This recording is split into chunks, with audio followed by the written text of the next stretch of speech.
కొత్త ఏడాదిలో commercial gas cylinder ధర స్వల్పంగా తగ్గింది. రూపాయలు 14.50 తగ్గడంతో ఢిల్లీలో గ్యాస్ ధర రూపాయలు 1804 చేరింది. ప్రస్తుతం హైదరాబాద్లో సిలిండర్ ధర రూపాయలు 2014గా ఉంది. ఇవాల్టి నుంచి ఈ ధరలు అమల్లోకి వచ్చాయి. మరోవైపు 14.2 కేజీల డొమెస్టిక్ సిలిండర్ ధరలు ఎలాంటి మార్పులు చేయలేదు. ఉత్తమ సేవలు అందించినందుకు నిజామాబాద్ జిల్లా పోలీసులకు రాష్ట్ర ప్రభుత్వం 40 సేవా పథకాలను ప్రకటించింది. NIB SI Baburao, CSP SI శ్రీనివాసరావుకు మహోన్నత సేవా పథకాలు, CSB CI Ketavath Chandar, CCRB మహిళ హెచ్సి సునందకు సేవా పథకం లభించాయి. రాష్ట్ర ప్రజలకు సీఎం రేవంత్ నూతన సంవత్సర శుభాకాంక్షలు తెలిపారు.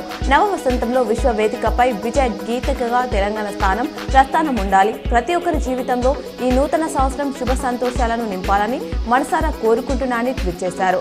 మెగాస్టార్ చిరంజీవి, రజనీకాంత్, కమల్ హాసన్, ఎన్టీఆర్ తదితరులు కూడా ఎక్స్ వేదికగా న్యూ ఇయర్ విషెస్ తెలియజేశారు.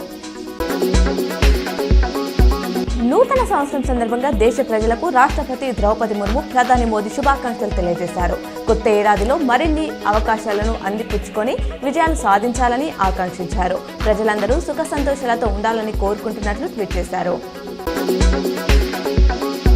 శ్రీరామ్ సాగర్ ప్రాజెక్టు నుంచి బుధవారం ఉదయం 9,792 క్యూసెక్ల నీటిని విడుదల చేసినట్లు అధికారులు తెలిపారు. ఇందులో కాకతీయ ప్రధాన కెనాల్కు 5,500, లక్ష్మీ కెనాల్కు 200, సరస్వతి కెనాల్కు 700, అల్లిసాగర్ లిఫ్టుకు 487, గుత్పా ఎత్తిపోతల పథకానికి 270 క్యూసెక్ల నీటిని విడుదల చేశామన్నారు.